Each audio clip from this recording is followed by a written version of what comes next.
Released in Japan in 1996 with the rest of the world seeing the games in 1998 and 1999, we have Pokémon on the Game Boy. But this is no ordinary version of Pokémon, no. Today we're going to be looking at Pokémon Cock version. From parts unknown, this ROM hack of Pokémon Red has made its way to reproduction cartridges, which is how it ultimately ended up in my hands. The game mostly follows the plotline of Generation 1 Pokémon games, which involves the player character collecting 8 badges, becoming the Pokémon Champion of Kanto, while stopping Team Rocket. Except, as you may have seen already, the game contains a lot of vulgar language and blatant sexual themes. The game starts much the same, with Professor Oak introducing you to the world of Pokémon, as well as naming your character and rival. Once the game begins and you try to wander off, he'll drag you back to his lab where he encourages you and your rival to pick a starter Pokémon.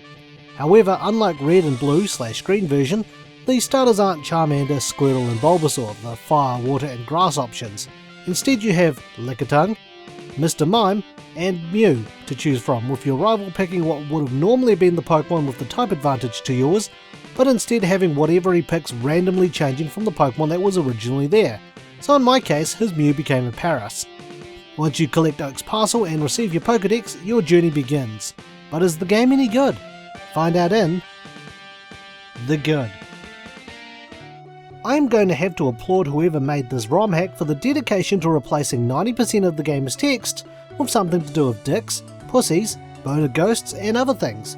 Most of the NPCs, whether it's trainers or people in towns and cities, tend to have something rude or suggestive to say, and even places that you would normally access only once in the game, such as the SSN, have been overhauled with the lewd language.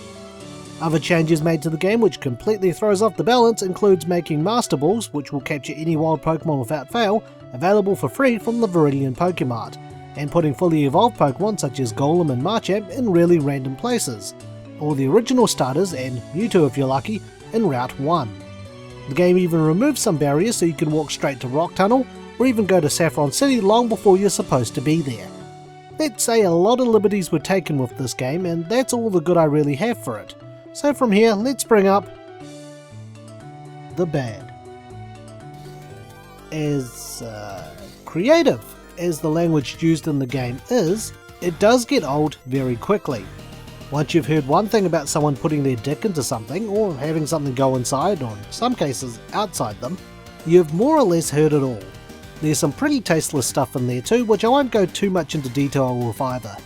How even the trivia machines in Blaine's gym have had their questions changed, making the entire ordeal a blind guessing game.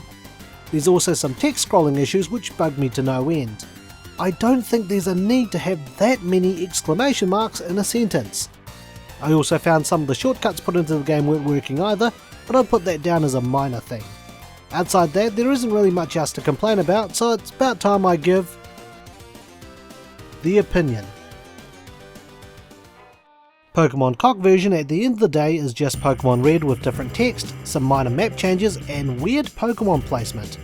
It really isn't a game to be taken seriously, and for a ROM hack it's pretty crude. There's certainly a number of better ROM hacks available out there. But if you're feeling immature and bad language and sexual themes are your thing, then feel free to look into this game. So with that, it's time for my rating. I would give Pokémon Cock version 3 out of 10. Thanks for watching and stay tuned for the next Infinite Backlog review. If you enjoyed today's review, feel free to check out our other videos and subscribe for more. You can also follow us on Twitter, Instagram and our Facebook page. Once again, thank you for watching.